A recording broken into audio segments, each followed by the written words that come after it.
our host for this momentous occasion. We are thrilled to have you join us today as we embark on a journey of knowledge, inspiration, and exploration. First and foremost, let me introduce to you our remarkable institution, Delhi Skill and Entrepreneurship University. Established in August 2020 by the Government of NCT of Delhi, DSEU stands as a beacon of transformative education. Our university is dedicated to equipping students with world-class skill education, empowering them with the tools they need to access aspirational jobs, and fostering an entrepreneurial mindset. At DSEU, we aim to bring a win-win scenario for both our talented students and the industry by bridging the existing gaps in skill training. Today, we gather here not only to celebrate the spirit of learning, but also to recognize the responsibility that comes with India proudly hosting the G20 summit this year. Taking inspiration from the summit's overarching theme, Vasudhaiva Kutumbakam, which translates to the world is one family. We are fueled with a profound sense of purpose as we embark on this idea symposium. Now I would like to request the Honourable Vice Chancellor ma'am and all the esteemed speakers and our Honourable Director ma'am to please come on the stage and be seated here. I deem it a great privilege to introduce to you our chief patron of today's event, Honourable Dr Amita Dev. Dr Amita Dev is the Vice Chancellor of Delhi Skill and Entrepreneurship University and the Vice Chancellor of Indira Gandhi Delhi Technical University for Women. She is a true leader, an excellent administrator, and a passionate researcher. Having a vast experience of more than 3 decades, she has unparalleled track record of administration, quality teaching, innovation, and research. She has published more than 123 research papers in the renowned international and national journals. She has also been conferred with many awards, and to name a few, National Level AICTE Young Teacher Career Award, State Level Best Teacher Award awarded by Government of Delhi, and Vidya Sakshata Abhiyan Award by the Honourable Minister of HRD for spreading digital literacy. Ma'am, we are obliged and honoured to be in your presence today. Now may I ask Honourable Ms. Neeru Mehta ma'am to present a bouquet of flowers as our token of gratitude to Honourable Vice Chancellor Dr Amita Dev.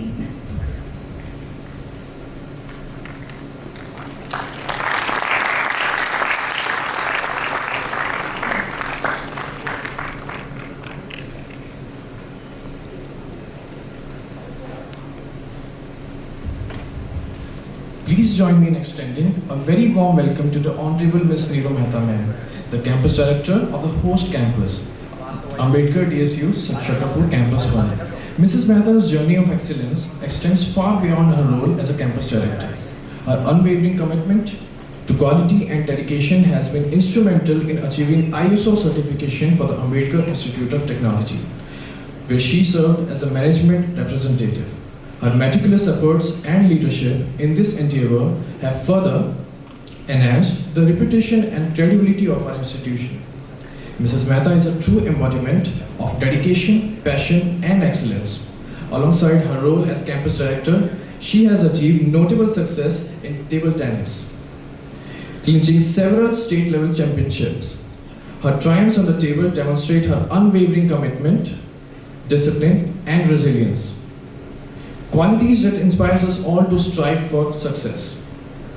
Mrs. Mehta's achievements not only serve as a testament to her own sporting prowess, but also highlight her invaluable support and encouragement for students to pursue athletics. She firmly believes in the holistic development of individuals and recognizes the power of sports in nurturing qualities like teamwork, discipline, and perseverance. In addition to her accomplishments in quality management, Mrs. Mehta has been actively involved in organization and participation of numerous workshops, conferences, and faculty development programs, both at the national level and the state level. Her passion for continuous learning and professional development has paved the way for faculty members and students alike to gain invaluable insights, broaden their horizons, and stay abreast of the latest advancements in their respective fields. Now I would like to call Mr. Rohit Sharma sir to please facilitate Ms. Neeru Mehta ma'am. for accomplishments.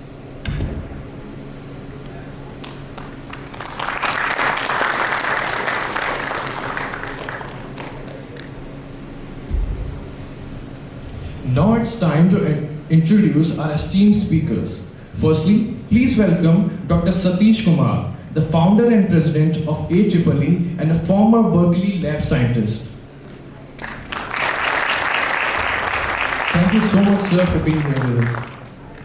I would like to invite Ms. Manju Jain ma'am to facilitate our guest with a bouquet of flowers as a token of our gratitude.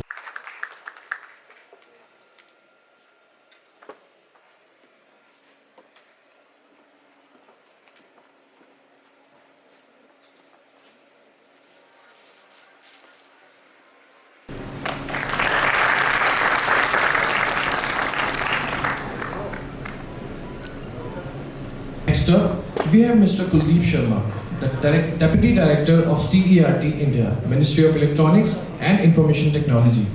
Welcome, sir. We are pleased to have you here.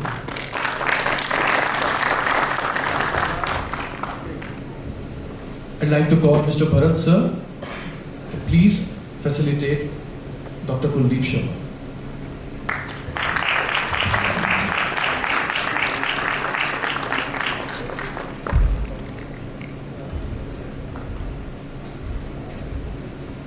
And then we have Mr. Chetan Kapoor, CEO at Tech Mahindra Foundation. A very warm welcome, sir. Now I would like to invite Robert, sir, to facilitate our guest with a bouquet of flowers as a token of our love. Next speaker of the afternoon is Mr. Mohammad Anas, founder and CEO of Enord. Now I would like to invite Mr. Brajesh to facilitate our guest with a bouquet of flowers.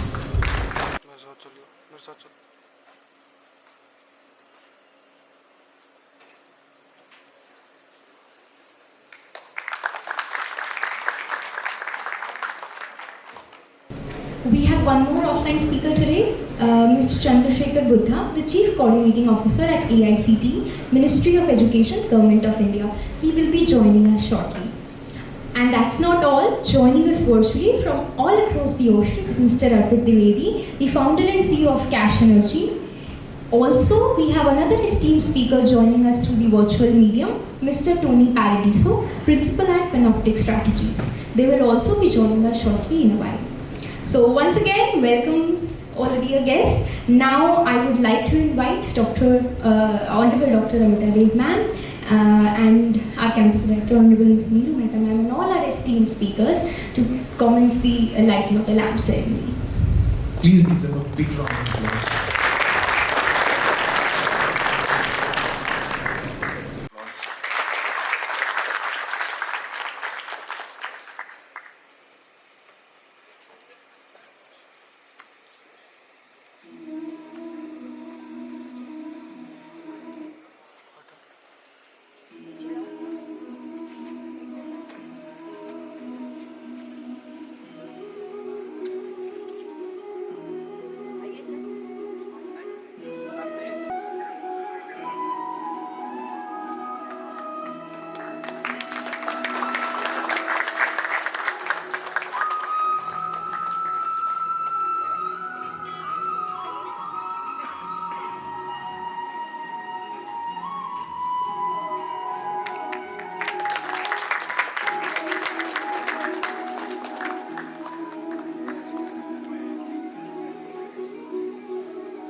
Now I would request you to please join our audience again.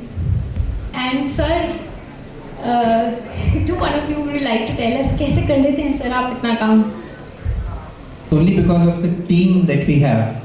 I think बिना उस team के हम कुछ भी नहीं कर सकते हैं और उस टीम में सही मेरे साथ यहाँ हैं और इस वक्त टेक महिंद्रा फाउंडेशन में लगभग 200 लोग और हैं.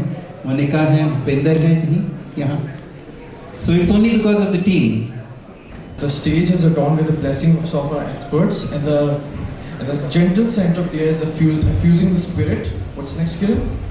The special welcome is not yet concluded.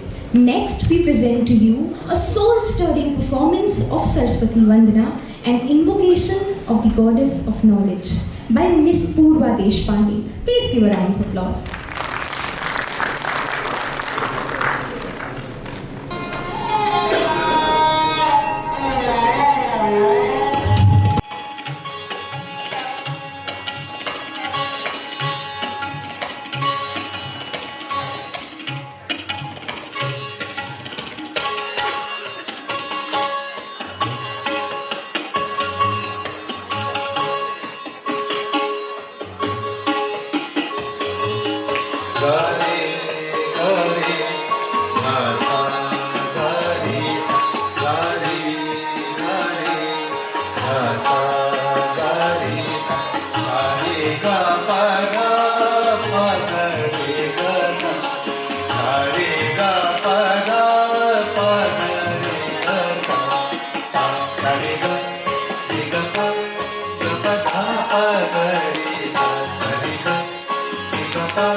Samam payatu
Naturally to breath.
much, Purva, for such an amazing performance. Let's give her one more time round of applause.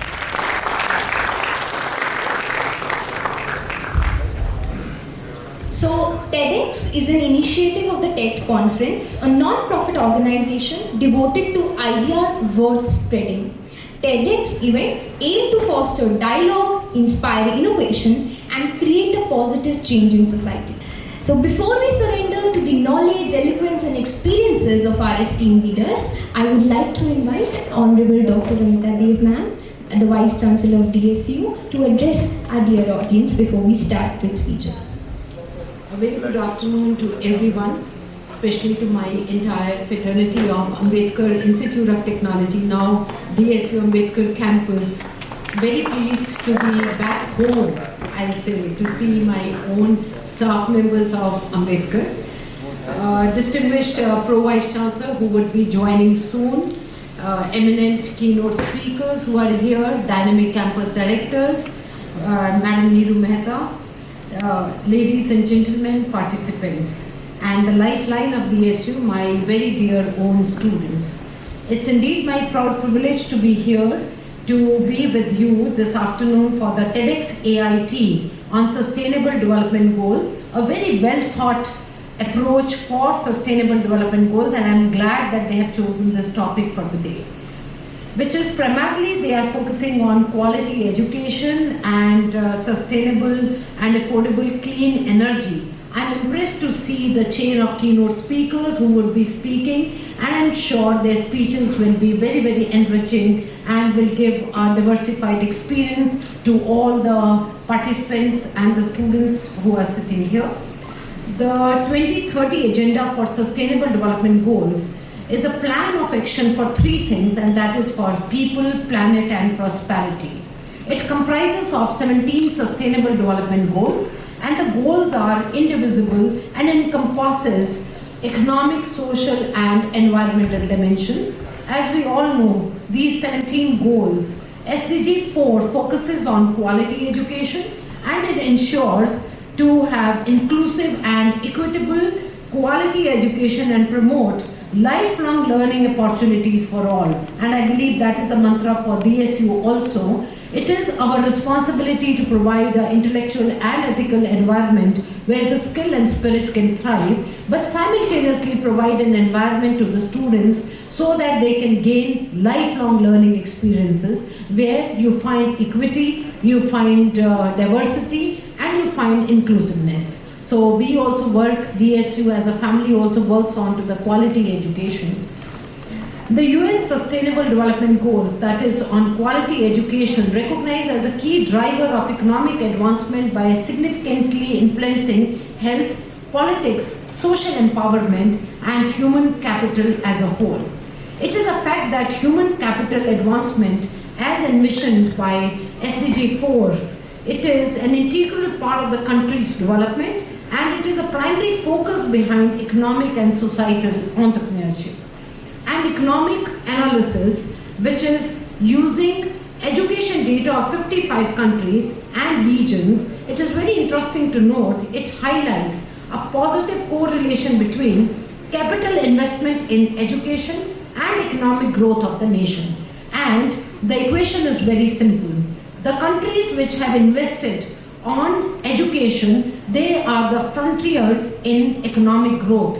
So it is that if we invest in education, that too a quality education. A quality education which means not only I say right to education, but right education. I don't say that we want only ability, we need attitude. So ability and attitude puts together makes a quality education. Quality education cannot be confined in a room. It is holistic development. A holistic development which will entail a classroom teaching, practical knowledge, on-the-job teaching, and having equity and inclusivity. This all encompasses the quality education. So with this goal of quality education, there are around 11 indicators which decides to ensure quality education across countries. First and foremost becomes free primary and secondary education. Number 2, equal access to quality pre-primary education. Number 3, equal access to affordable technical, vocational and higher education. Number 4, increase the number of people with relevant skills for financial access.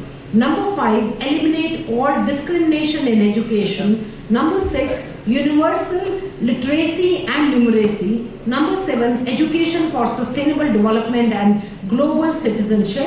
Number 8, build and upgrade inclusive and safe schools. 9, expand higher education scholarships. 10, increase the supply of qualified teachers in developing schools and colleges. 11, custodian agencies such as UNDP. India is already playing an essential role in achieving targets set for SDG 4. Various initiatives and projects are already in place to provide quality education to all. Some of the greatest schemes which have been launched by Government of India are Pade Bharat, Bade Bharat, Beti Bachao, Beti Padhao, the Rashtriya Avishkar Abhiyan and Sarva Shiksha Abhiyan. Our university, that is Delhi Skill and Entrepreneurship University, and I cannot leave Indira Gandhi Delhi Technical University for Women, which has worked on various parameters of primary and secondary education, and some of the examples which we have set as benchmark for other states and other nations to follow are Education Mentoring Program. Every student does the hand-holding of 4 underprivileged students for STEM education, village adoption, lifelong learning, gender disparity, skill development through incubation and innovation centers, digital approach and technology. As we all know, new education policy 2020 is being implemented now in various colleges and universities. The change was much awaited. Fortunately, we are in a new age of sustainable survival.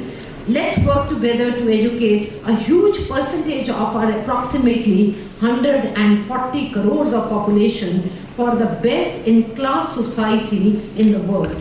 Talking of SDG 7, which is on affordable and clean energy, United Nations has great expectations from India. Why India? As you will be knowing, India is the one which is the largest producer, the 3rd largest producer of electricity.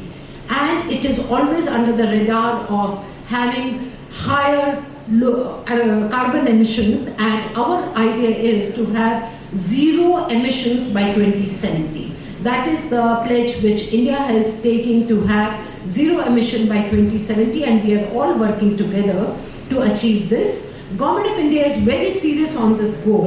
In the month of August 2022, the Cabinet has approved a national plan. And that national plan is to increase the commitment of reducing this emission intensity of its GDP by 45%. Our Honourable Prime Minister, Shri Narendra Modi ji, has already expressed his seriousness in achieving significant growth in bioeconomy and green hydrogen.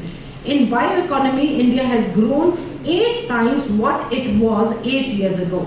And if this can be done, there is high and real possibility that we shall be achieving the net zero emission target of India by 2070. One more serious issue which I want to raise in this forum, and that is all the countries on the earth need to contribute to a collective effort to reduce global methane emission by at least 30% of 2020 levels by 2030. This would eliminate almost 0.2 degrees Celsius warming by 2050. 121 countries and the EU has joined the pledge as of October 2022, only with 22 from the Asia Pacific region. Now I was marking only 22 from Asia Pacific region. We all need to ensure that we all are following the same to achieve clean energy worldwide, specifically Asia Pacific region. Dear friends, Mahatma Gandhi has once quoted, and I will quote, "One must care about the world we have not seen," unquote. What does that mean? It means planet Earth, we have just one. For other things we have plan A, plan B, but for this, our mother planet Earth, we have no plan B. We have just one planet, and that is our mother Earth. And the same is India is doing under the guidance and support from United Nations Development Programme. Let's all soar high to scale the unscalable heights of skill and entrepreneurship education at Delhi Skill and Entrepreneurship University. I once again applaud the effort of Campus Director Madam Neeru Mehta for taking this initiative of TEDx AIT talk and working on this challengeable issue of sustainable development goals, primarily SDG 4 and SDG 7, which is the need of the hour.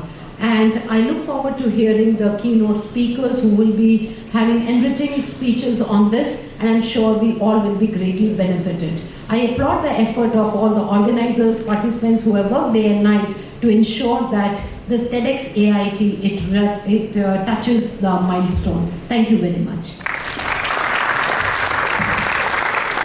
Good afternoon. First of all, thanks Neeruji for pulling me from that hectic schedule and giving me this opportunity to hear great minds, great practitioners.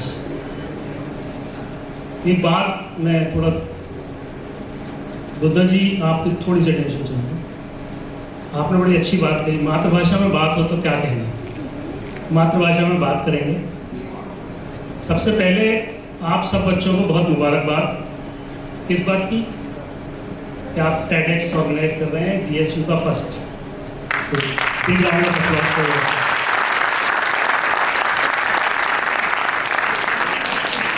मुझे याद है आपकी जो बात है ना, जो आजकल के बच्चे बहुत आगे हैं, TED इतनी जल्दी हो गया। मैंने जब TED का नाम सुना तो इट वॉज 2005। एक SAP के MD थे, हम लोग बैठे थे तो बात हुई थी, उन्होंने कहा सर आप TED टॉक्स देखते हो क्या? मैंने कहा ये क्या होती है? So you are so lucky at so early stage you are organizing TEDx. So this is one, and credit goes to Neeruji for organizing such, and of course with all faculty members.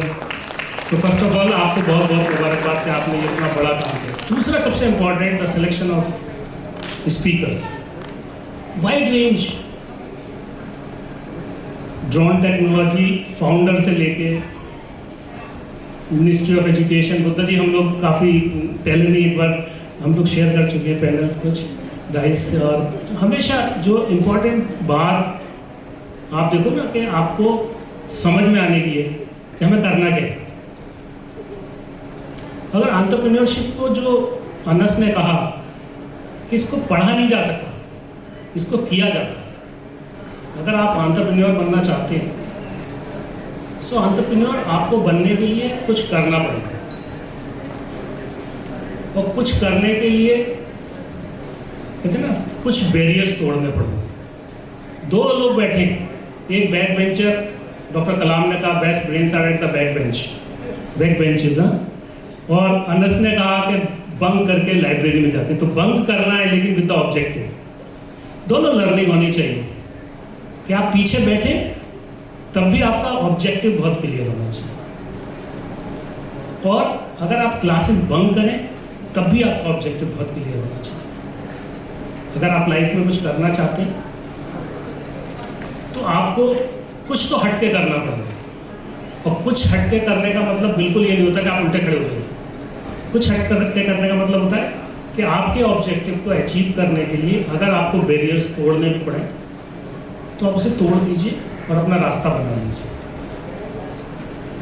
Delhi skill and entrepreneurship university की तरफ से एक assurance मैं ये देना चाहता हूँ कि जो बच्चे एंटरप्रेन्योरशिप में जाना चाहते हैं या कोई भी इनोवेटिव प्रोजेक्ट करना चाहते हैं, उसके लिए हमने देखा है कि सारे कैंपस डायरेक्टर सब कैंपसेस में बहुत ही फ्रेंडली इन्वायरमेंट है, बहुत ही सपोर्टिव इन्वायरमेंट है। उसके अलावा आप कौन से ऐसे प्रोग्राम्स करना चाहते हैं, आप एक्टिविटीज़ को देखें या कुछ प्रोजेक्ट्स को देखें, तो उसके लिए there are many opportunities in the DSEU। उसके लिए हमारे पास हमेशा आपके लिए दरवाजे खुले। एंटरप्रेन्योरशिप का आपने कोर्स शायद जो बच्चे 4th सेमेस्टर में उन्होंने ज़रूर पढ़ा होगा, वो कोर्स एक प्रोजेक्ट के साथ ही है जिसमें बहुत सारे बच्चों ने प्रोजेक्ट्स भी किए होंगे। उसको अगर आप आगे बढ़ाना चाहते हैं तो मुझे लगता है कि आपका DSU का इनोवेशन और इंक्यूबेशन सेंटर आपके लिए तैयार है, लेकिन आपको आगे बढ़ना पड़ेगा। उसके लिए जो भी आप सपोर्ट चाहते हैं काफ़ी सीड फंडिंग ऑलरेडी सरकार की तरफ से हमारे पास है। तो आप जब भी इस तरह का आपको आइडिया है कि मुझे भी ड्रोन बनाना है, तो you can come any time, you can apply for that. तो उसके लिए इंतज़ार मत करिए कि DSEU की कोई स्कीम आई, आप आइए, डायरेक्ट अप्लाई करिए और उस पर काम करिए। बहुत सारे बच्चों ने इस तरह का कुछ किया है इनिशिएटिव और वो कर रहे हैं। तो I wish you all the very best and I again thank all faculty members of Ambedkar campus and the support of other campus directors, and especially Rihan Suri always taking the lead in organizing many things. Dr. Kamna for leading G20 activities across campuses, and all the students especially who participated, and Krishna, Peter, all great hosting. Thank you so much.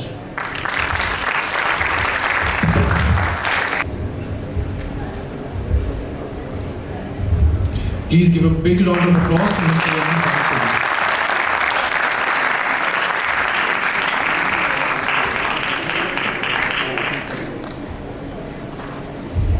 Thank you. Next, I would like to invite Mr. Mohammad Anas on stage. Sir, please accept this memento as a token of our love. Also, I would like to invite Mr. Satish, our HOD for Electronics Department from AIT, to present him the memento.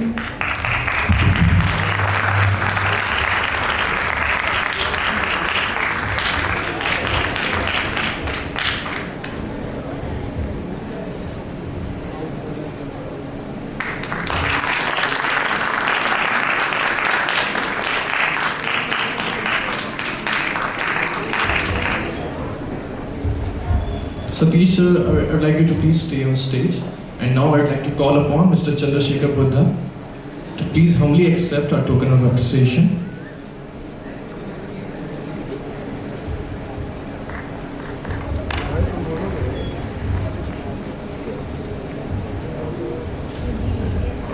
I thank all the Delhi State Skill University and especially Madam and Sir. What a wonderful program. Let us all meet again and again and again. I think this is very important. And you please, ma'am, create more innovative, entrepreneurship related. I mean, I'm really loving it. Because we see the visible change, on the ground level. So what he said, right? Practically, जब हम लोग करेंगे, अच्छा लगता है ये सब चीज़. And by the way, I'm a backbencher but topper in the school, college also. ऐसा नहीं कि backbencher इसका मतलब ये भी fail हो गया. Thank you so much, sir. Your point about being a backbencher.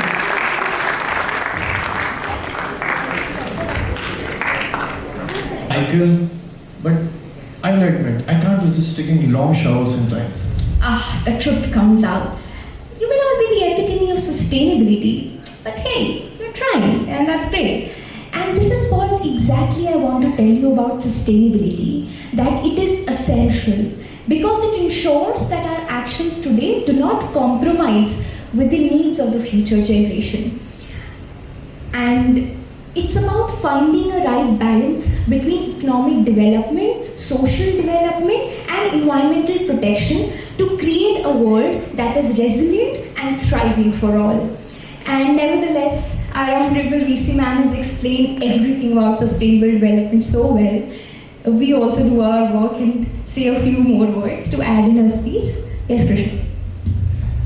Our TED Talk today revolves around the theme of Sustainable Development Goals, specifically SDG 4 and SDG 7. These goals to be achieved by 2030 serve as a blueprint for creating a more equitable, inclusive and sustainable future for all. The SDGs cover a wide range of society and its interconnected issues, including eradicating poverty and hunger, ensuring quality education and healthcare, promoting gender equality, fostering sustainable economic growth and addressing climate change, and also protecting ecosystems. They emphasize the importance of collaboration, innovation and collective action to tackle complex global issues. Can you tell us more about these goals, Chetan? Certainly. SDG 4 focuses on quality education, aiming to ensure inclusive, equitable education for all, promoting lifelong learning opportunities and fostering knowledge and skills for sustainable development. It recognizes that education plays a pivoting role in eradicating poverty, reducing inequality, and building a more sustainable and prosperous society. And what about SDG 7? Yeah, let's not forget about it. It centers around affordable and clean energy. This goal aims to ensure universal access to reliable, sustainable, and modern energy sources while promoting energy efficiency and renewable energy solutions. By addressing energy challenges, we can combat climate change, improve health outcomes, and foster economic growth, which India definitely needs. Absolutely right. SDG 4 and SDG 7 are interconnected and play a crucial role in achieving a sustainable future. By ensuring quality education, we empower our individuals with the knowledge and the skills needed to drive innovation and implement sustainable practices. And by promoting clean energy, we mitigate the environmental impact of our energy systems, paving the way for a greener and more sustainable planet. In fact, SDG 4 and SDG 7 are like two peas in a sustainable pod, working hand in hand to create a brighter future. And speaking of teamwork, get ready to be blown away as we introduce our first speaker of today. Our first speaker of the afternoon is Dr. Satish Kumar. Please give a round of applause for him. As the founder and president of Alliance for an Energy Efficient Economy, AEEE, I stand before you today, humbled and excited. My name is Satish Kumar, and I am the Executive Director of the Alliance for an Energy Efficient Economy. AEEE, a leading think tank in India, has given me a unique platform to explore and bridge two vital pillars of modern society, education and energy, which is the topic of discussion today. Anchored in Sustainable Development Goals 4 and 7, these two elements are transformational. Education transforms the mind and energy transforms the physical world.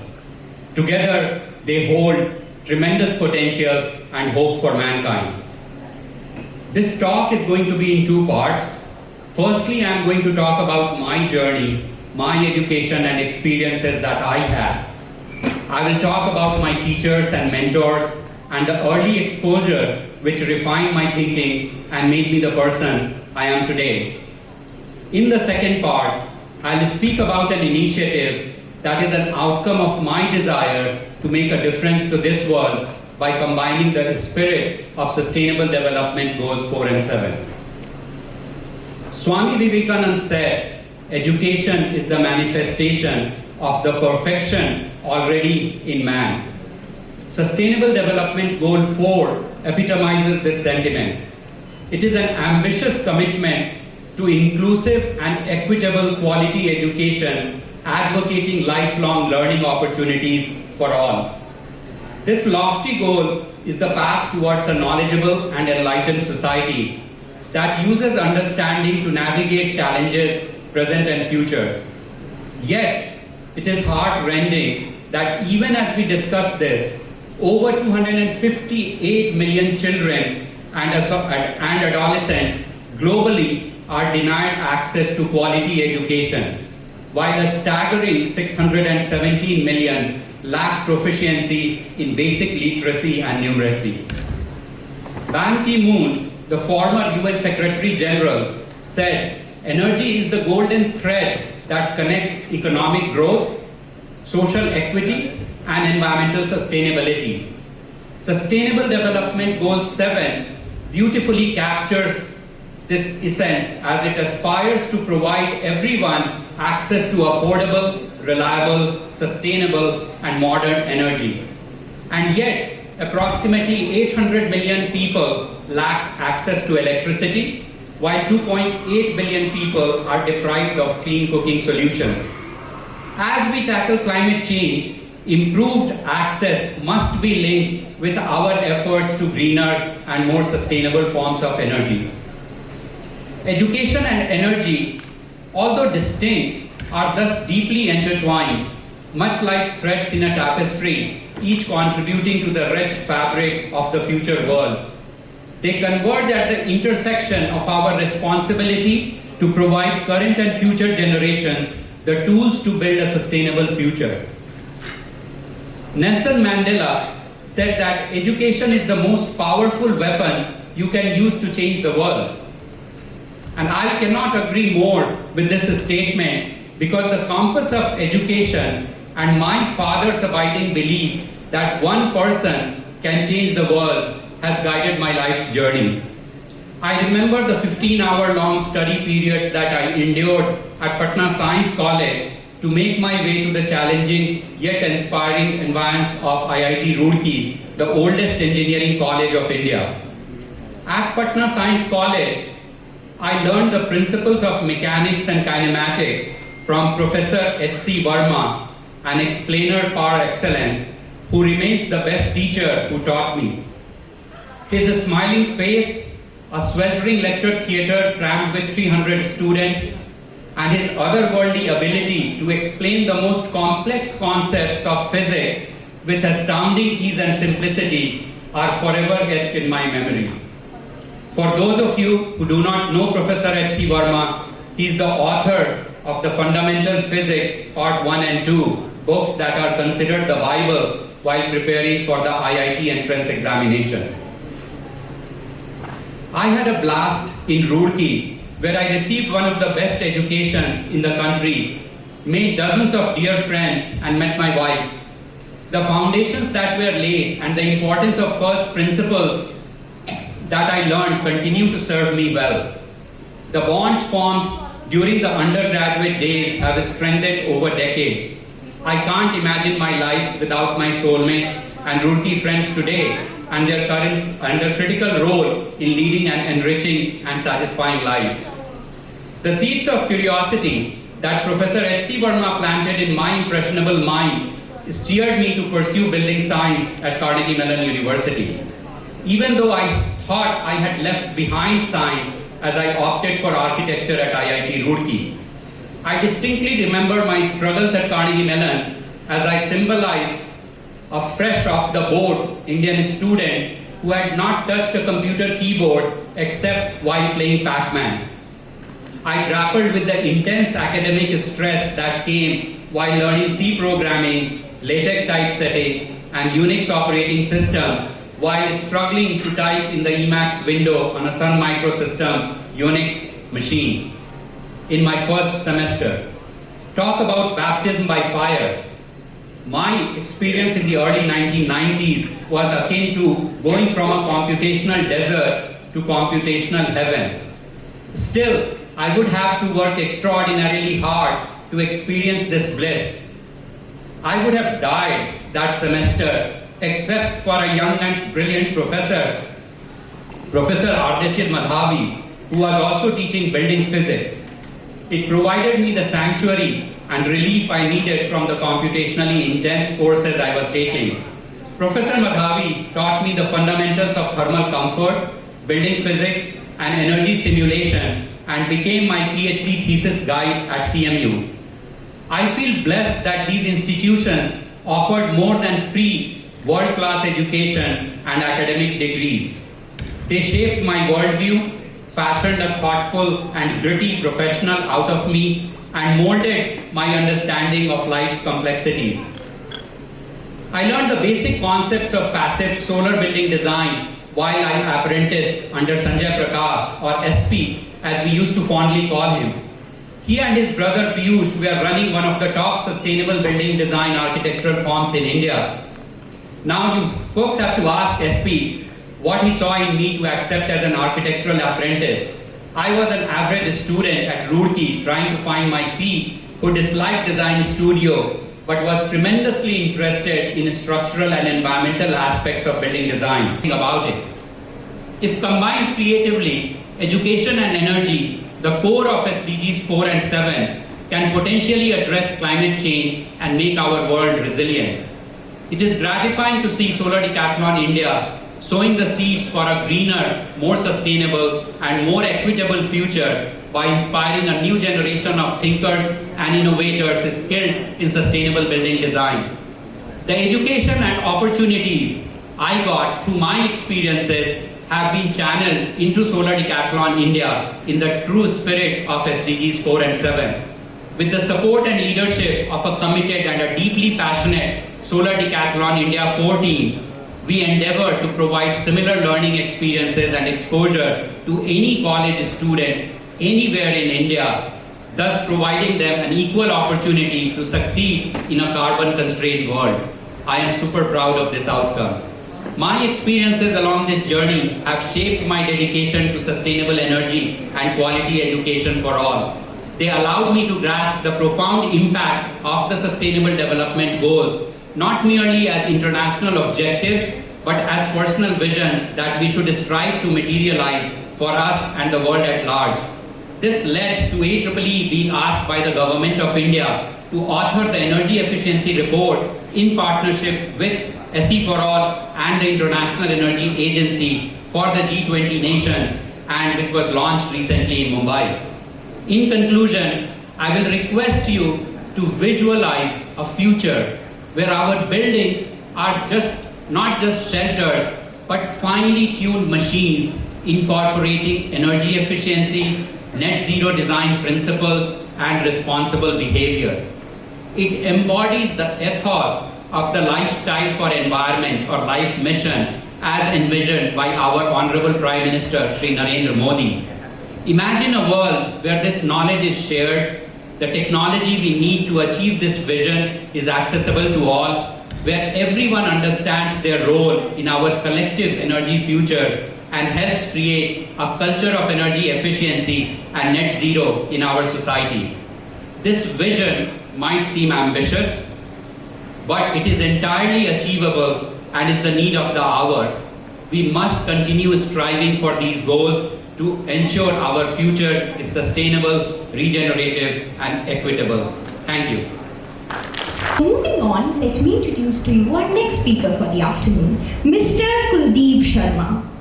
As the Deputy Director at CERT India and with a background in computer science and engineering from Malvi National Institute of Technology, Jaipur and IIT Bombay. Very good afternoon, everyone.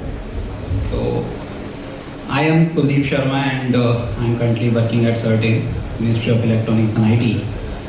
And today we are here to discuss a very important agenda, the Sustainable Development Goals. And we will start with SDG 4. So basically, what is the crux of SDG 4? If we talk about SDG 4, this is the crux of SDG 4, that we want to provide equitable access to quality education. If you talk about, there are two keywords here. The first is equitable and the second is quality. That we want to provide equitable access as well as the quality of education to the masses of the country as well as the world. So now, if you go to the next, right, so if we take what is the best case study for SDG 4 in current scenario, the best case study for this particular SDG is Corona pandemic. Because in the Corona pandemic, both the access as well as quality affected. The access was affected because schools and colleges were closed, and the quality was affected because new methods of teaching has to be implemented. Some online activities were going on, the students were doing work from their home. So that's why the COVID pandemic was the first, you can say, the big test of time for this particular SDG. So can we change the slides with?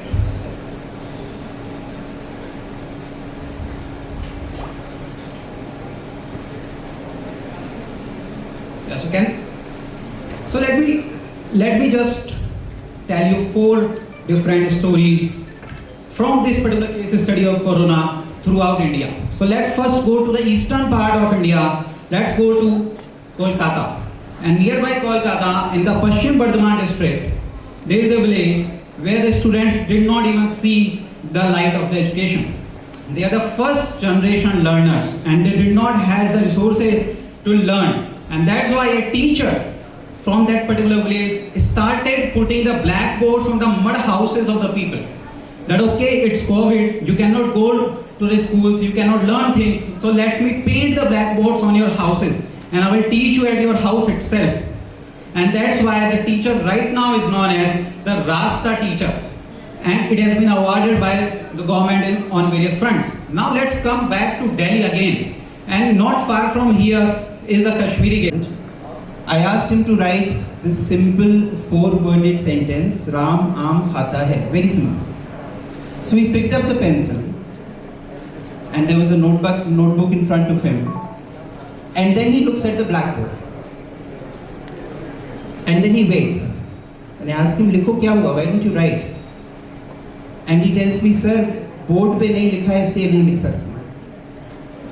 So this child actually thought that he could write, whereas the truth was that he could only copy what was written in front of him. And in so many ways, this story told me what can really go wrong with our education system. The next story is again in Northeast Delhi, back in the year 2004. Now this was the time that the government had rolled out the Sarv Shiksha Abhiyan, or the Education for All campaign. And as part of this campaign, this was an ambitious plan where the government said, or basically what was decided was that all children should be in school and they should be in school. And therefore there was a lot of emphasis given to children accessing schools. And therefore a large number of schools were created in structures which were not even buildings. This was one example. Here the children were sitting, when I went there on a February morning, the children were sitting under tattered tents and trying to make sense of learning. This was not an isolated example then, there were a number of schools which were functioning like that. The next story, now if that was the school here in Delhi, you can imagine what was the condition in schools in remote rural areas. When I visited this school, and this was in the year 2013, which was near Udaipur in Rajasthan, what I saw was a picture of sheer neglect. As you can see, the school does have a building, but all the children are sitting outside because there was no electricity and the classrooms were literally in dark. So the children were sitting outside, there were very few teachers, and there was learning going on. I was in February 2012 in Samastipur in Bihar, where I saw this school, lots of eager-eyed children wanting to learn, wanting to read, but just too many of them for the school to accommodate. Overcrowded schools had been a problem. I'm saying had been a problem because now the situation is much better than what it was then. But that's the kind of deficit that we've lived with. In the same school, when I went inside the classroom, I saw this. The classroom was quite literally and figuratively a black hole. The children were in darkness. There was no electricity. The teacher was trying hard to teach. The children were trying harder to learn. Now you can imagine with this kind of a deficit, what kind of a system can we create? Now we all understand the importance of education. I think that has been highlighted enough and I don't need to go into it. Yet, the kind of challenges that we in our country have been facing for the last many decades, sometimes insurmountable challenges, sometimes such against which a lot of teachers, a lot of educators are trying their best to try and make sure that there is a learning environment. But the challenge is extremely daunting. Of course, how do you measure it? You have an examination system. You have an examination system that is archaic, unmanageable. That is based on the belief that in order to really know how much our children have learned, you have to put them through an assessment system by which they are supposed to mug up and then bring out whatever that they have learned. Now that's the reality that I am talking about. That's the challenge. And the challenge is not so difficult to understand if you look at the numbers. So if you look at the bare facts, we have in our country approximately 200 million children, 20 crores, in the age group 6 to 14, who should be at school in grades 1 to 8. The good news is that nearly all of them, 98% currently, are enrolled in schools. Okay? The good news is that 98% of habitations have a primary school with grades 1 to 5 within 1 kilometer. That was the promise that Sarv Shiksha Abhiyan had made back in the year 1997, and to a large extent, the issue of access to schools has largely been solved. Yet, quality is not just about access. There's far more. The bad news, while the enrollment is near 100%, the average attendance in government schools on any given day is just 70%. Of the children who are in class 5, and this is a statistic that has been thrown at us again and again through ASAR, of the children who are in class 5, only 43% can read a text of class 2 level in their own language. Just about 62% of the children enrolled will still be in school by the time they complete class 10, which means about 38% of the children drop out before they reach class 10. Only 42% will go on to complete class 12. Only about 8% will go on to receive a college degree. So if you are among those 8%, consider yourself lucky. Of those who do, less than 25% will be considered employable by the Indian industry. So, while the key issues of retention and quality continue to pose a several challenge to policymakers in the country. Some more statistics. The gross enrollment ratio at the primary level is 103%, which means that there are many children who are enrolled in more than one schools. The enrollment at the pre-primary level is 78%. There's some good news here because the importance of pre-primary education, early childhood education is now clearly known to all of us. These numbers have been increasing. Of the 15 lakh schools in India, around 1.2 lakhs are single teacher schools, like the school that I just told you in Hardoi. There are as many as 120,000 schools which are single teacher schools. 26% of the schools do not have functional electricity. And there's a wide variation here. Only in Odisha, for example, only 38% of the schools have electricity. When it comes to access to internet, which we are also used to these days, only 19% have internet.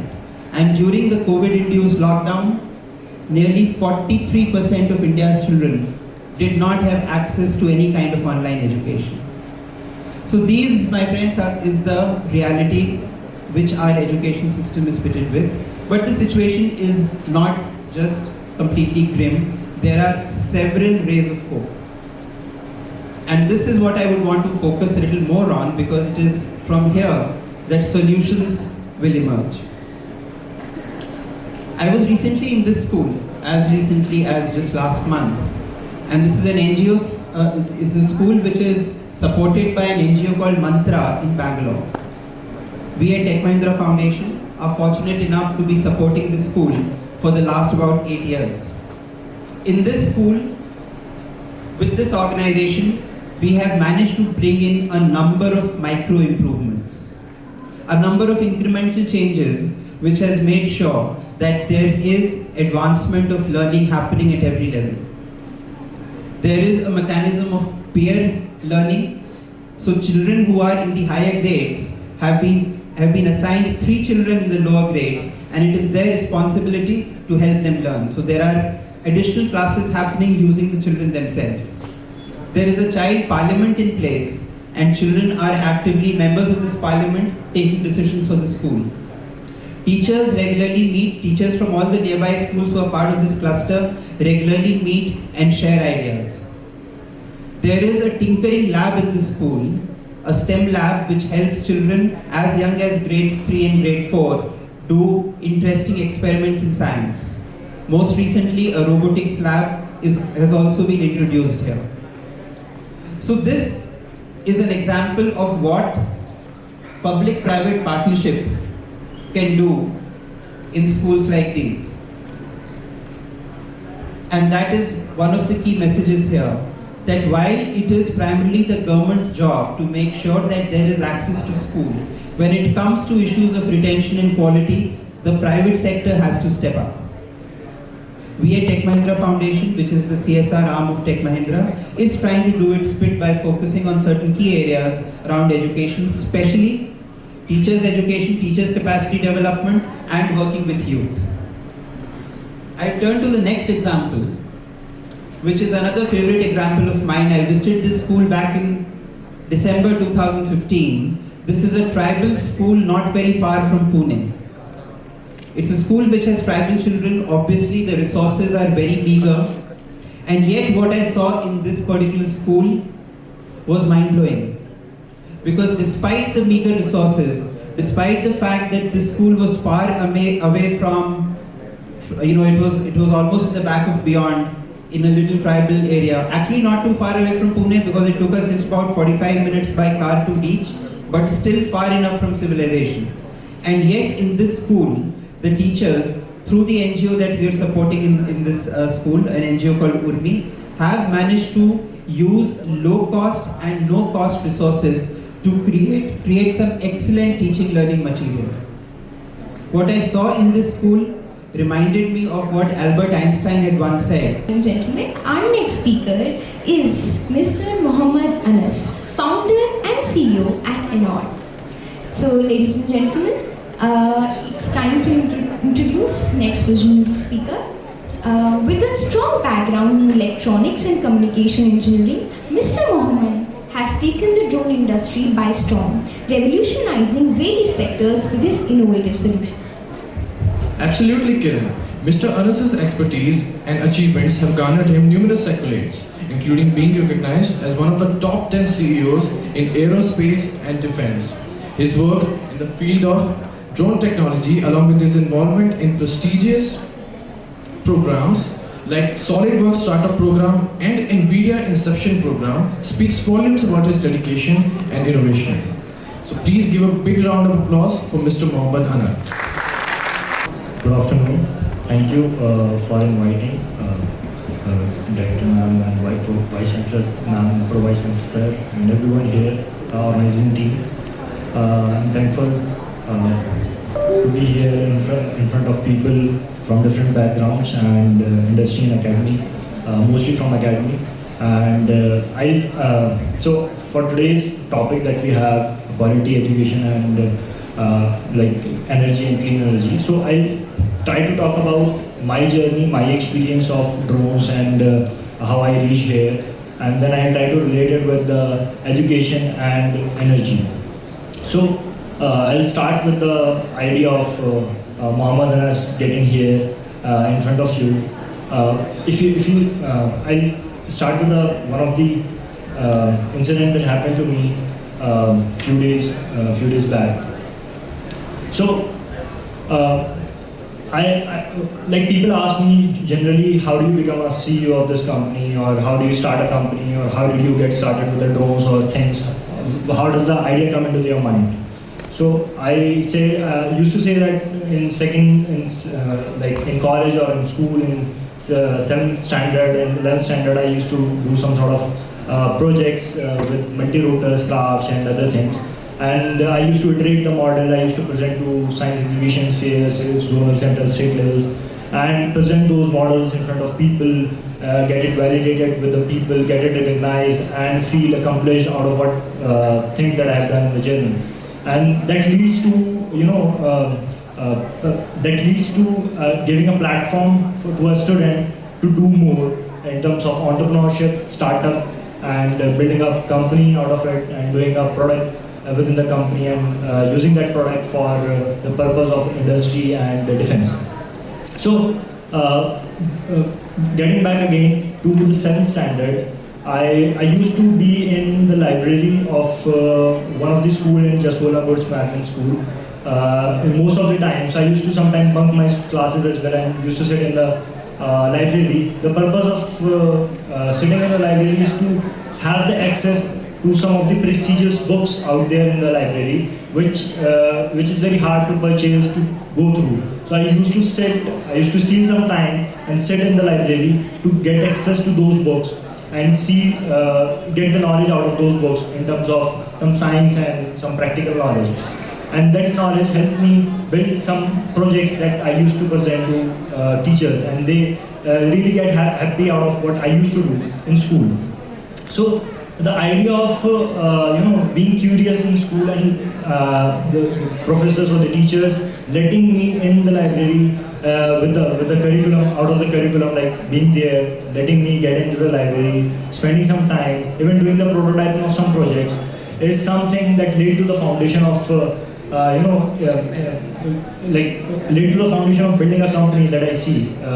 If I look back, it is one of the dots that I have connected. Because if there is no library, or the librarian sir does not allow me there, I will not get the sufficient knowledge to get more curious about the technology, the deep technology and such things. So in education, apart from these the topic that we have, the quality of education, the essence of education, yes, it is there, and a lot of people are working here, all the professors and everyone. What I see is, most of the time, we forget a sense of empathy. So there's a curriculum which is already there, but beyond the curriculum, there are always faculties and teachers who mentor the student very closely, which is very important. And in my case, I've been really fortunate to have such teachers, professors who really work closely and appreciate all the time like we work. And I'm sure that DSEU and all these colleges and universities have such professors who try to work closely with the students and help them understand concepts of science and technology and other things as well, but also understand their problems, what they are actually facing, to do something out of their curriculum. So this is one of the things that I have realized in building the venture. The second thing is, the second part of the journey is, when you grow up and you go to a college, you may or may not end up in a big college or a small college. So there is no such big brand or small brand. So people used to be very concerned about the IITs and IIMs.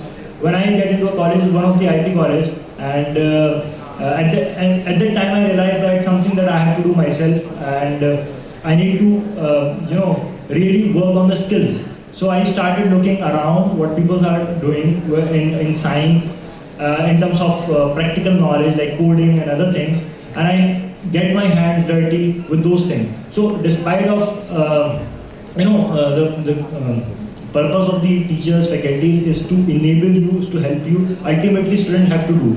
So the primary thing that a teacher can develop is the curiosity in a student. So वो एक चाहत नहीं होगी तो it's very hard to push him further. You cannot really let a person give a textbook, notebook, and let him do. So most of the time people used to ask, sir, इसका practical use case क्या है? ये तो हम पढ़ रहे हैं, इसका तो what is the end outcome of this? So if people like faculties try to connect it, like nowadays they are connecting really well, then students are getting really inspired out of the textual knowledge or the books that they are having. To consider.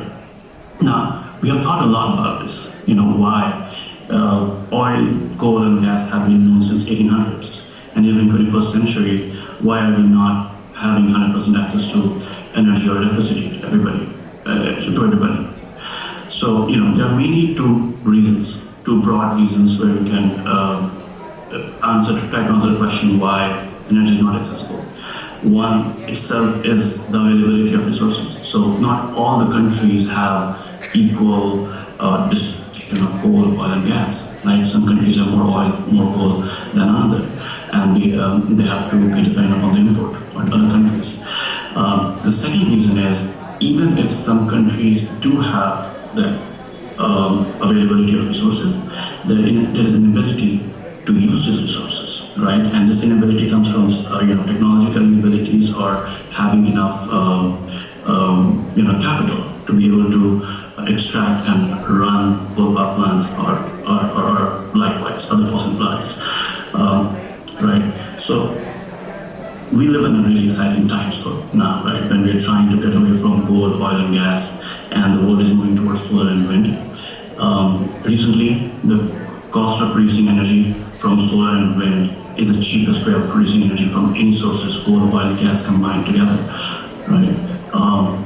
But the most beautiful thing about clean energy is, sun and wind is free for all. It doesn't differentiate between people. What language you speak, what color your skin is, where you are from, it's free for everybody.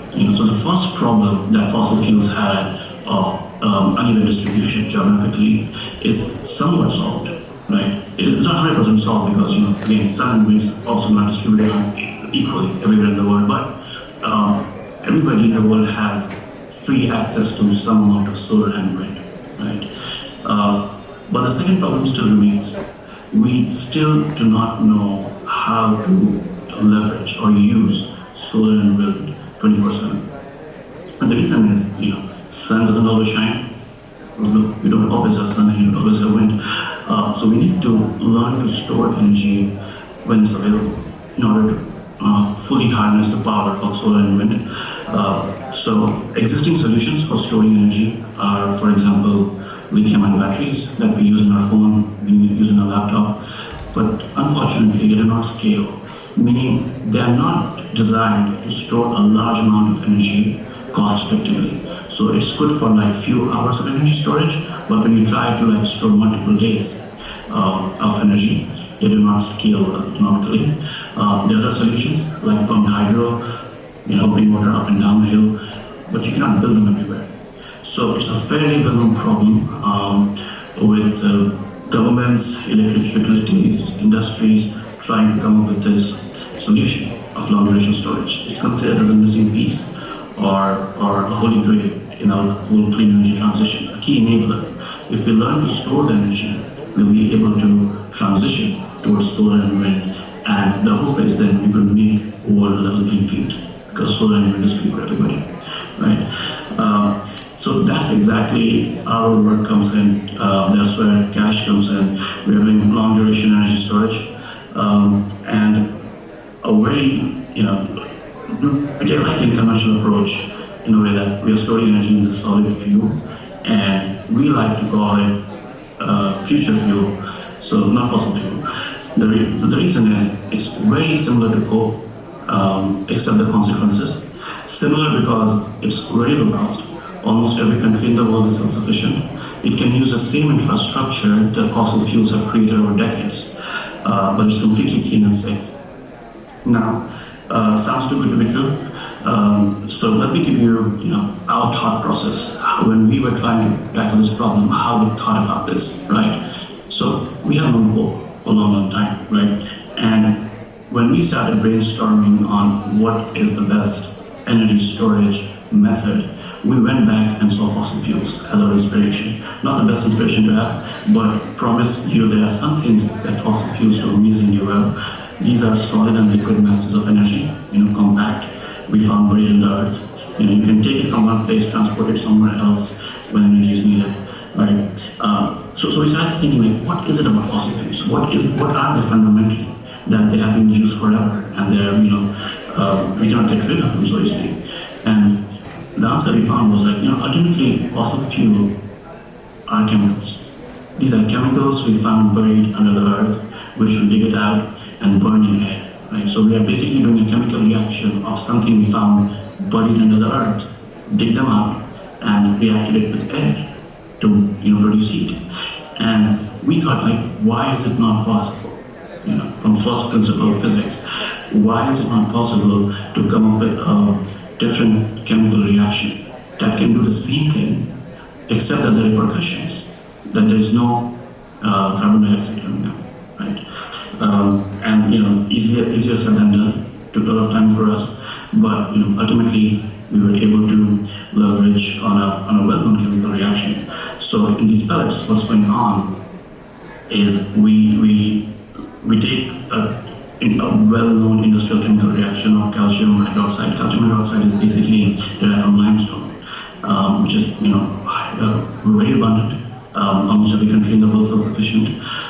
So we take calcium hydroxide, we heat it up when we want to store energy, and it forms a sudden steam. So it's almost like drying something out. So we take these pellets, we heat them, water will come out of these, and that's how you have stored the energy.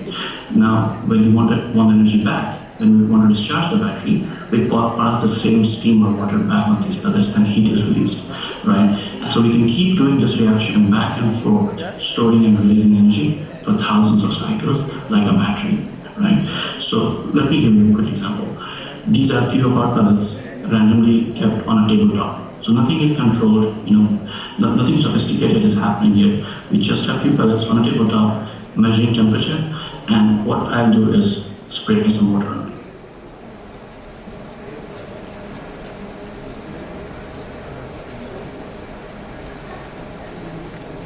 So if you see the steam coming out, it's basically the heat. It's almost an instant chemical reaction between water and the pellets and start releasing heat. Just like coal will burn in air, we burn in water. If that's a very crude way of putting it. But once it has discharged energy, all we need is heating it up for 2 minutes at higher temperature to charge it again. So we can keep charging and discharging like a battery, but it's a solid material like coal. So what we have done is basically combine the concept of a fuel, what it means to be a fuel like coal, and what it means to be a battery, and combine them together into one solution, right? So at last, I wanted to talk about one thing, that we are rebuilding the entire infrastructure of the clean energy, right? And as I said, solar and wind is free for everybody. Only if we can learn how to store energy cheaply and cost effectively in an equitable way, we can make sure that the world is a level playing field. And I just quote from Rihan Suri, where he says that if you make mistakes in your first composition and do not know them, they will not come in. Meaning that it's very important to go back and look that we have seen a similar time before when fossil fuel was being discovered. And the technologies we deployed did not end up being the most equitable, right? And that's why this created a huge gap in the economies where, roughly 1 billion people still don't have access to electricity. Now, since we are getting another chance, let's be very, very thoughtful in what kind of technologies get deployed. So not only cost and efficiency matters, what also matters is equability, accessibility. So if we start optimizing for those parameters, as I said, we can make a world a level playing field. Our pellets, for example, every country is also sufficient. You can store energy in one place and transport it somewhere else when energy is needed in a clean fashion. So we're providing everything fossil fuels could provide, but in a cleaner fashion. Right? That's where I'll stop. Thank you.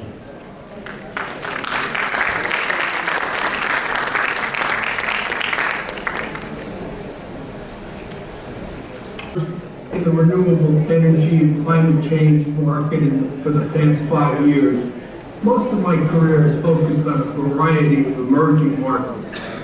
My approach is to take a more macro view that isn't biased towards any specific technology or approach.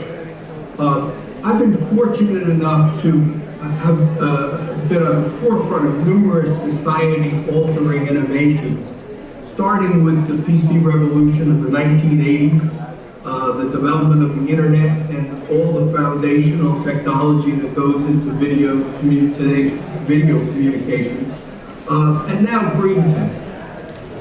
What I've come to understand is that emerging markets evolve in similar ways. At the beginning, there are many somewhat inefficient companies. Slowly, the market evolves to fewer, larger, more efficient operations. Politicians and regulators are invariably late to understand the key issues. And early technology leaders are rarely present at the finish line. That's the lens which I view solar and to a degree wind. Imagine one day solving this is day one of solving the climate change problem, and someone suggested that they could solve it with a technology that converts 25% of the source energy into electricity and only works 50% of the time. Would that be exciting to you? I think 100 years from now, society will view solar like we view the first PC with its green screen and 360K floppy drive. That's not to say that solar and wind don't have a place. Rooftop solar and canopy solar make a great deal of sense. But I'm not convinced that utility scale solar is a good long-term solution. with wind offshore seems to make the most sense. The point is, we need to take a longer-term perspective and avoid wasting valuable resources in the process. When I observe the ebbs and flows of the industry, it kind of reminds me of 8-year-olds playing soccer. Everyone is chasing the ball, but there's no long-term strategy to win the game.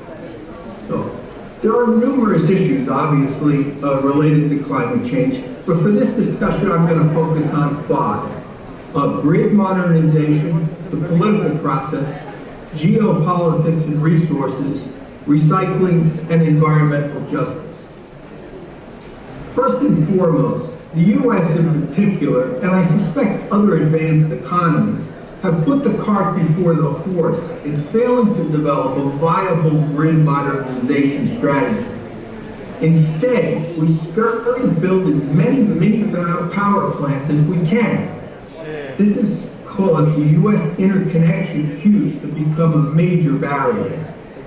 The government's response to this has been to pass the Inflation Reduction Act and incentivize even more solar. Less than 1% of the IRA's funds were allocated towards electricity transmission provisions. In the U.S., we have over 1.7 terawatts in the interconnection queues, with 947 gigawatts of that being solar. That's 8 times more solar than has been installed in the U.S. to date.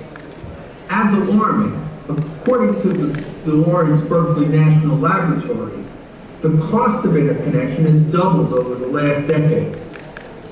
The California Public Utility Commission estimates it may cost California alone $50 billion to upgrade the grid to accommodate distributed energy resources. The cost to upgrade electric grids throughout the world will likely be in the trillions. But the U.S. government continues to throw unnecessary incentives at solar.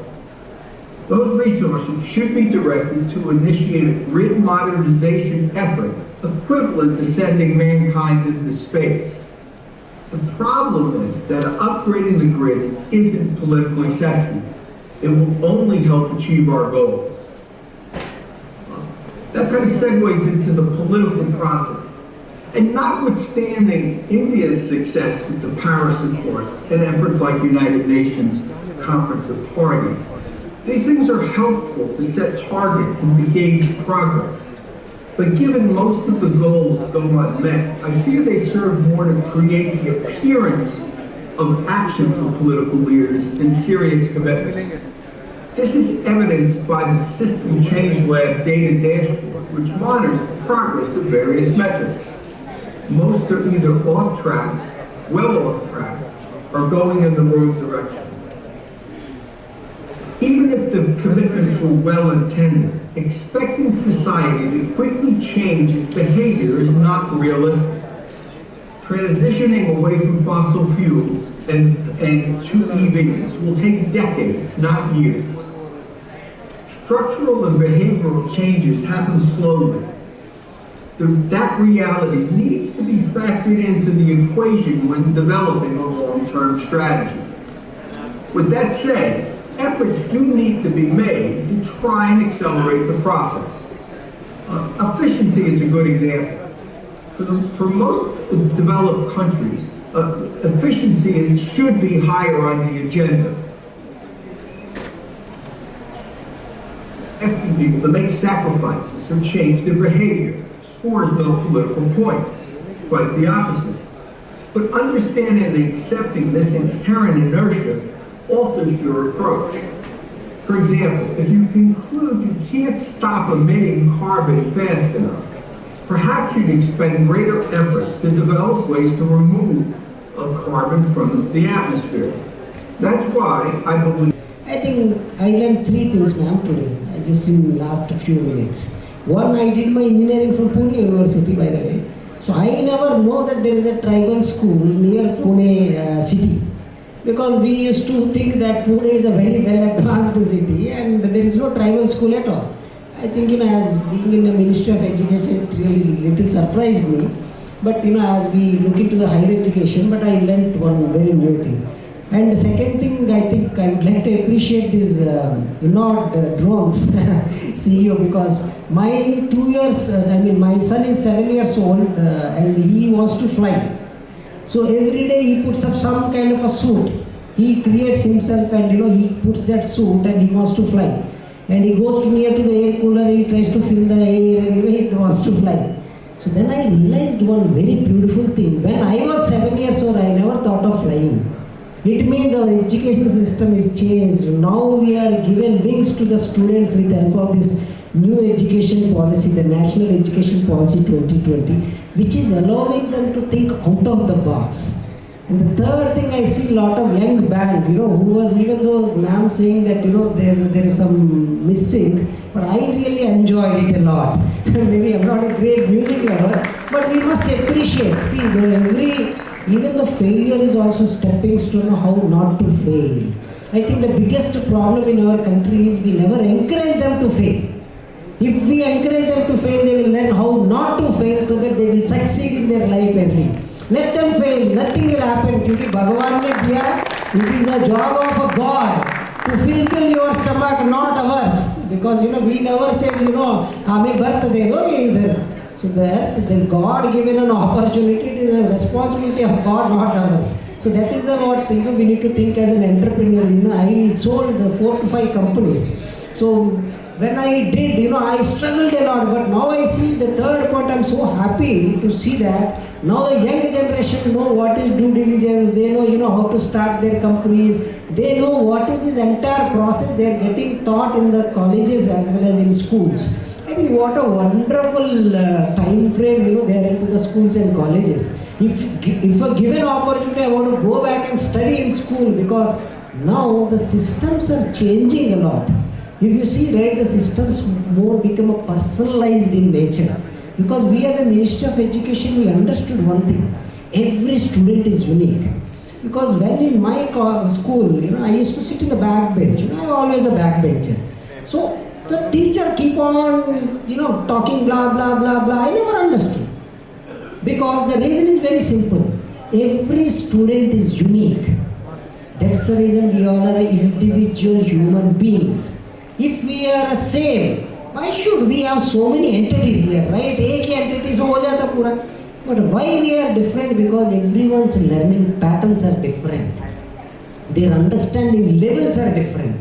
And based on your age, based on your aptitude, based on your right and left brain thinking capabilities, your learning patterns, your way of understanding things will differ. I think that's what the new national education policy is all about. It basically we said nothing doing. I think every student is unique. Is there any way we can give a personalized and customized and adaptive content so that we can generate thousands of such kind of a drone CEOs? I was really amazed, because imagine the kind of a drone technology we are talking about, and we are planning to compete with the Chinese as well as in Americans, whichever we call it as a developed nations, and we are still developing, we are developing nation, and we are competing, and young chaps like him coming up and talking about in front of everyone. That's the real new India, what I see. So having said that, there are a couple of, I completely agree, this change management in our country, right? It's not so simple. अभी 2000 का एक recently नोटबंदी हुआ था, वो lot of people started shouting. मैंने पूछा, अरे यार कितना नोट है तुम्हारे पास? बोला, अरे मेरे पास एक नोट है। चुपचाप जाके चेंज कर लो किसी के पास। they have one note sir, एक नोट है उसके पास। इतना हल्ला गुल्ला, because the problem is not hit them. हमारे देश में change का acceptance कम रहता है sir. What happens? They resist first. They resist. They don't bother the advantages. They resist. नहीं इसको करेंगे ही नहीं. उसके बाद slowly they will adopt. But once they adopt, right, they will adopt like anything. See, Indians are the fast adopters. आप जब देखेंगे, we adopted 3G first. We adopted 4G. We adopted 4G. Now we are adopting 5G. We are even ready to adopt 6G also. If given an opportunity, we will adopt 10G also. That's the greatness of Indians. They have the adaptability, but to change the resistance, right? See, this is where we are slowly trying to remove that by the help of the technology. as the previous speaker said, we must accept some of the schools are still in a very, in a very backward state. And when Honorable Prime Minister says सबका साथ सबका विकास, मुझे लगता था क्या है इसका मतलब, क्योंकि मैं तो साउथ इंडियन हूँ, मेरा थोड़ा हिंदी भी थोड़ा कमजोर है, तो मुझे लगता है ये क्या है इसका मतलब. I mean what I see as सबका साथ सबका विकास, ये कि जब एक छोटा सा गांव में बच्चा उसका खुद का लैंग्वेज में जब पढ़ लेते हैं ना वो कंटेंट, एक बार सोचिए एक बुक एक साइड पे इंग्लिश, दूसरा साइड पे उसका खुद का मातृभाषा में, सेम बुक. अभी क्या बुक्स प्रिंट कर रहे हैं ना मैडम, यही बुक एक साइड पे इंग्लिश में, दूसरा साइड पे उसका मातृभाषा में.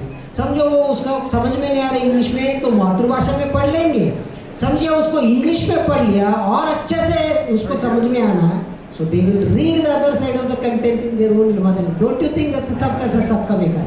I think this is kind of a tool slowly we are developing. We are translating the English-based education into a multilingual. We are not saying we will avoid and we will remove English. English is a business language, it is must. Along with that, एक बार सोचिए आपका माँ कौन सा भाषा बात करती है, यही भाषा में आपको पुस्तक इंग्लिश के साथ दे दे, ये प्रधानमंत्री जी का सपना. So we are slowly working on those deep learning tools and with help of advanced technologies, because in order to translate books it takes lots of time, right? So we are utilizing the advanced deep learning tools, that is also making India our own tools, and slowly moving all this together. So this is where the inclusiveness of the content. Now not only we are restricting the content in a textual format, that is again another very big problem. Because मेरा बेटा मुझे खुद बोलता है कि देखो I am not interested to read. He is correct. Because see, in 21st century the attention span of a human is 7 seconds. 7 seconds में आप क्या क्या पढ़ लेंगे? क्योंकि recently we translated a book of 500 pages and given it to the students, saying that free में मुफ्त में आप पढ़ लीजिए. Not even more than 100 students studied and downloaded and studied the book. Then we started creating summarization of a book. क्योंकि madam 2 page का summarization create कर लिया, पहले बताइए 2 पेज आपका इंटरेस्ट लग रहा है क्या, देन आप ये 500 पेज पढ़ो. क्योंकि we must understand the world is changing very fast and we as a ministry of education now we became a more technologically centred and now we started creating not only our own tools, we started understanding that 5G is going to be a game changer. So utilizing this 5G kind of a technology started creating various content types. Example, recently we did one very interesting experiment. The experiment is there is a mission, maybe I can say aeroplane mission, is in German. So it's in Germany.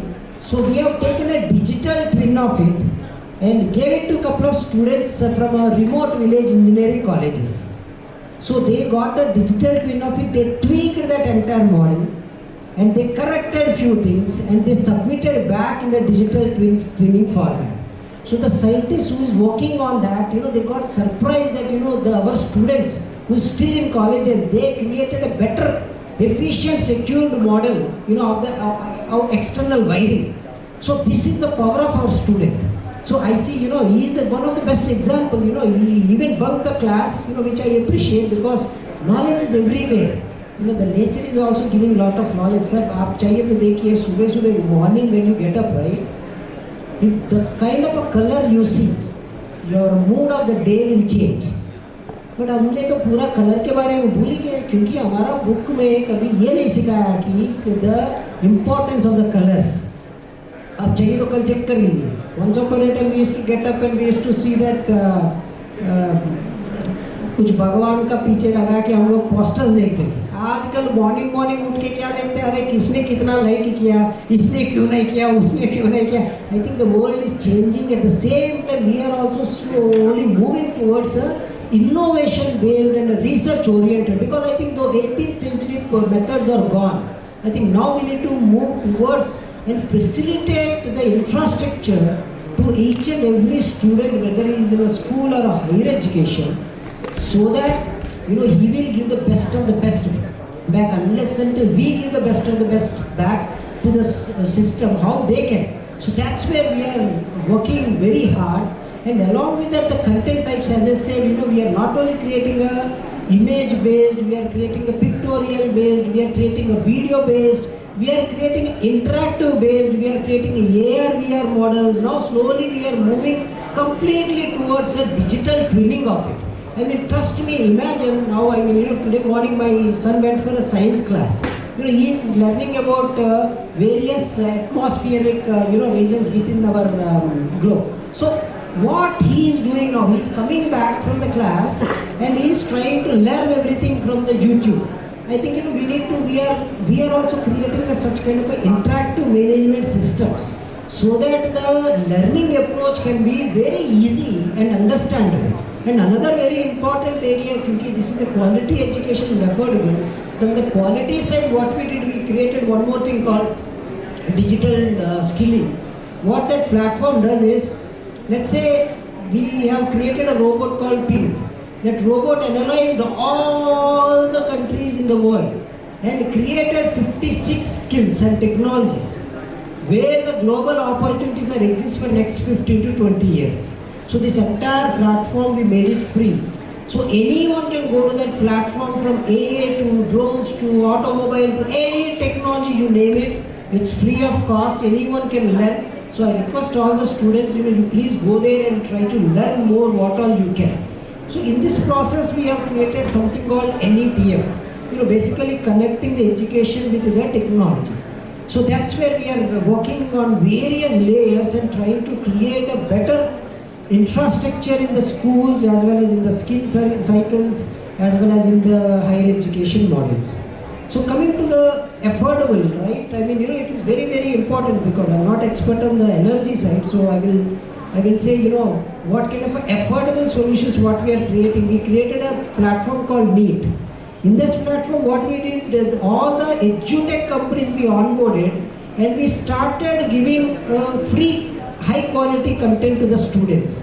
So now what is happening, all these students who are socially, economically weaker section, कितना गरीब बच्चे वो सबको ये पूरा high quality content 30-40,000 rupees का पूरा हमने मुफ्त में देना शुरू किया. So we have 12 lakh seats we have recently given last year, and students are so happy, and we have selected the villages and tribal areas. And we have given Microsoft based, IBM based, all high quality content which is worth of 20, 30,000, 40,000 rupees also for free of cost. What happened?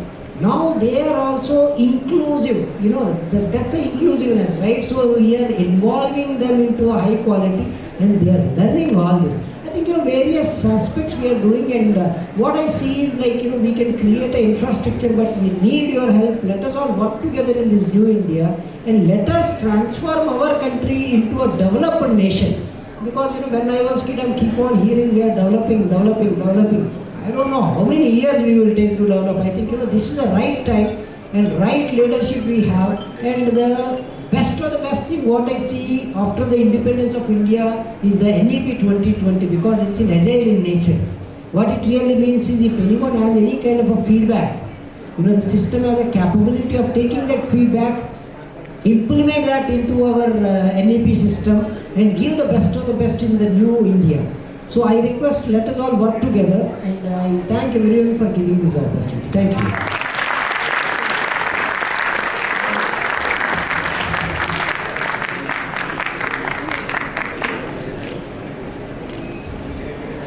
Thank you so much, sir. Once again, your undeterred passion for the upliftment of underprivileged children surely inspires us all. Your words are all inspiring. Thank you so much, sir, once again. So before we move forward to our next speaker, with great pleasure, I would like to invite Honourable Vice Chancellor, sir, Dr Rihan Suri, to come up on the stage and share a few inspiring words with our esteemed audience. Thank you, sir.